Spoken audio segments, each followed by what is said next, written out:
બડગામ તાલુકાના ચાપી ખાતે મસમોટો ખાડો પડ્યો. નવીન રેલવે ઓવરબ્રિજ પર મસમોટો ખાડી પડ્યો. જેમાં બ્રિજ પર મોટી દુર્ઘટના ન સર્જાય એ પહેલા તંત્ર જાગે તેવી માંગ ઉઠવા પામી છે. કોઈ મોટી દુર્ઘટના સર્જાય તો જવાબદાર કોણ?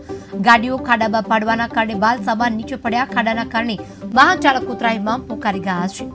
ઉપરથી રિક્ષા છાપી ગામના અને છાપી હાઈવેના સટલિયા મારું છું અને અહીંયા હજારો રિક્ષા પસાર થાય છે અને આ ખાડો પુલ ઉપર એવો પડ્યો છે કે એની કોઈ સીમા નથી કે પાછળથી આવતા દેખાતું નથી કશું.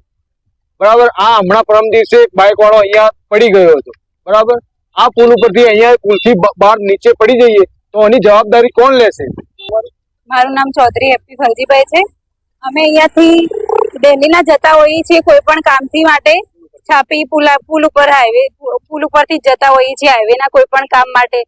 તો રોજ જોઈએ છીએ કે અહીંયા કેટલાય ખાડા પડ્યા છે. પુલ છે એટલે થોડો ઊંચું સમારકામને કારણે નીચે કોઈ પણ અકસ્માતના કારણે નીચે પડી જાય છે. કોઈ પણ સાધન એક્સિડન્ટ થવાની બહુ સંભાવના રહે છે. પછી અહીંયાથી બહુ મોટી ઊંડ ગાડીઓ જેવી કે ડાલામાં કટાન એવું બધું લઈ જતા હોય તો એવા ભારે વાહનના કારણે ખાડામાં પડવાથી કેટલાય અકસ્માતો સર્જાઈ જાય છે.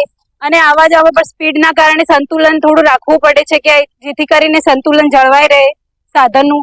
તો સરકારને અમારી થોડી માન્ય છે કે આ ખાડા રેલવે ટ્રેક ઉપર આવેલ બ્રિજ એ 2020માં નીતિનભાઈ મંત્રી હતા એ વખતે એમના શાસનમાં નવું જ બ્રિજ બન્યું છે અને અત્યારે માત્ર 4 વર્ષના અંદર આ બ્રિજના ઉપર મોટા મોટા ખાડા થઈ ગયેલા છે.